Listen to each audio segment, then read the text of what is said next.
Students, win English classes में आपका स्वागत है। आज मैं फिर आपके साथ आपका टॉपिक सेंटेंस लेकर के आया हूँ। कल मैंने आपको एक छोटे से इंट्रोडक्शन में सेंटेंस के बारे में सिखाया था। आज मैं आपको सेंटेंस के पार्ट के बारे में बताऊंगा। सेंटेंस की मैंने डेफिनेशन बताई थी। A sentence is a group of arranged words which has a meaning, so it has a full meaning. Sentence को हिंदी में वाक्य कहते हैं। वाक्य शब्दों का, या ऐसे कहें कि वाक्य व्यवस्थित शब्दों का एक ऐसा समूह होता है जिसमें वर्ब दी होती है।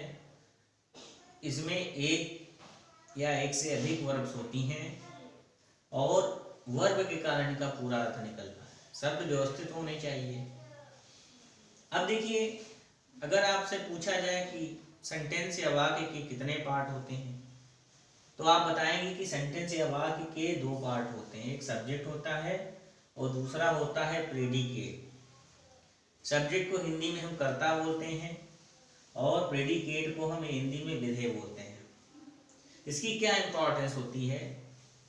इसकी इंपॉर्टेंस ये है कि आपका वॉइसेस हैं, आपके नरेशन हैं, आपके सिंथेसिस हैं और भी सेंटेंसेस के से रिलेटेड टॉपिक्स हैं। अगर आप जानेंगे नहीं कि इसमें सब्जेक्ट क्या है और प्रेडिकेट क्या है, प्रेडिकेट में कौन से वर्ड्स यूज होते हैं, तो आपको इंग्लिश नहीं आएगी।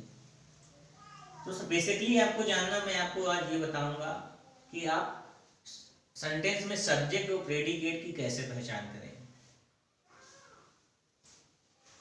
अगर हम सब्जेक्ट की अच्छी तरीके से पहचान जानते हैं तो चाहे वो सेंटेंस सिंथेसिस का भी हो, हम जान जाएंगे। चाहे वो आपका नरेशन का हो, चाहे वो आपका वॉइसेस का हो, बहुत आसानी से आप जान जाएंगे। तो इसके लिए मैं आपको इसकी जो आप जनरल वर्ड एक रूल है वो आपको मैं बताए दे रहा हूं कि सेंटेंस में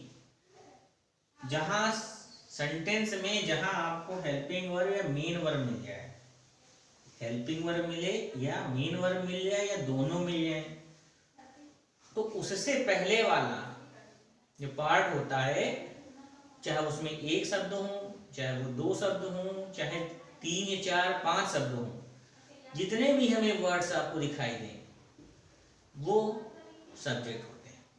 यानी वो सब्जेक्ट के पार्ट होते हैं, वो सब्जेक्ट ही कहलाएंगे, उसको हमें छोड़ना नहीं है। तो इसलिए मैंने नोट्स में लिखे सब्जेक्ट में 2 या 2 से अधिक शब्द भी हो सकते हैं। ये मत सोचिएगा कि एक ही शब्द का प्रयोग होता है।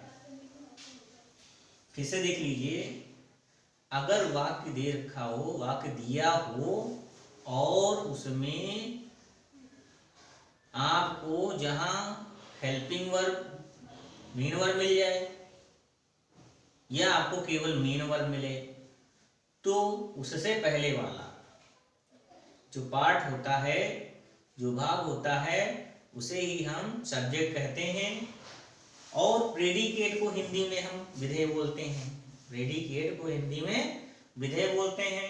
विधेय का मतलब ये होता है, प्रेडिकेट सेंटेंस में हेल्पिंग वर्ब मेन वर्ब से शुरू होने वाला भाग होता है, या सेंटेंस में जो हेल्पिंग वर्ब या मेन वर्ब से शुरू होने वाले भाग या हिस्से को प्रेडिकेट कहते हैं। तो मैंने आपको बताया कि सेंटेंस में अगर आपको जहां भी हेल्पिंग वर्ब या मेन वर्ब मिल रही है, उससे पहले वाले भाग को हम सब्जेक्ट कहते हैं और जितना बचेगा वो प्रेडिकेट है। इसीलिए मैंने आपके एग्जाम्पल में लिखा है, आप ध्यान से देखिए। जैसे मैंने आपका लिखा है, देखिए number 1 example, the great and brave people of any country. देखिए, the great and brave people of any country, फिर आर रिमेम्बर्ड फॉर एवर। यहाँ पे यही सेंटेंस लिखा है, ध्यान से देखिएगा, थोड़ा राइटिंग हमारी नहीं ठीक है।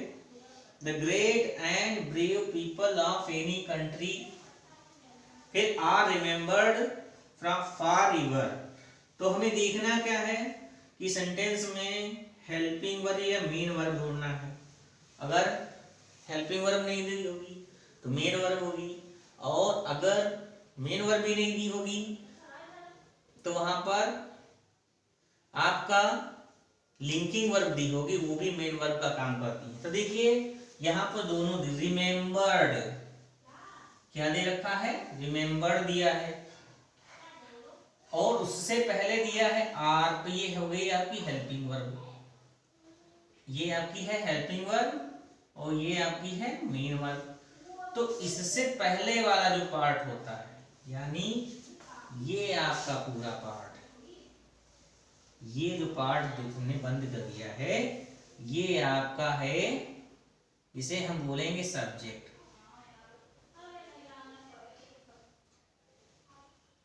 सब्जेक्ट, ये आपका सब्जेक्ट है।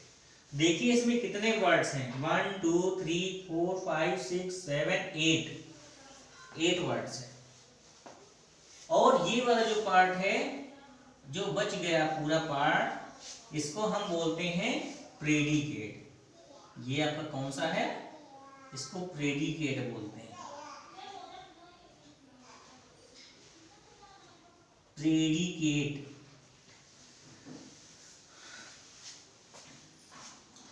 तो दूसरा एग्जांपल देख लीजिए, जैसे लिखा he goes to school daily. He means वह, गोज जाता है,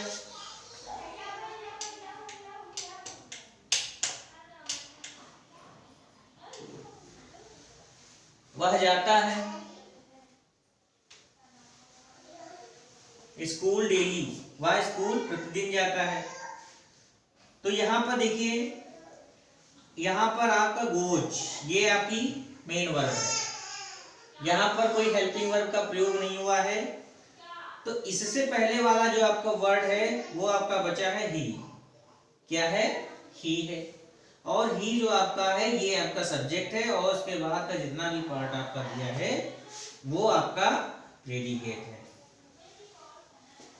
बहुत छोटा टॉपिक है, मैं आपको बताना चाहता हूं, फिर ध्यान दीजिएगा कि सेंटेंस के केवल दो ही पार्ट होते हैं। एक होता है सब्जेक्ट, जिसे हम हिंदी में कर्ता बोलते हैं, और दूसरा होता है प्रेडिकेट, जिसे हम विधेय बोलते हैं। सब्जेक्ट क्या होता है, कैसे जानेंगे कि सब्जेक्ट है कि नहीं है? तो इसके लिए आप देखिए, सेंटेंस में अगर आपको हेल्पिंग वर्ब मेन वर्ब जहां पर मिल जाए, जहां पर आपको हेल्पिंग वर्ब मेन वर्ब मिल जाए, तो उससे आप अंडरलाइन करना शुरू कर दीजिए, जैसे मैंने यहाँ पर किया है, उससे आप अंडरलाइन करना शुरू कर दीजिए, और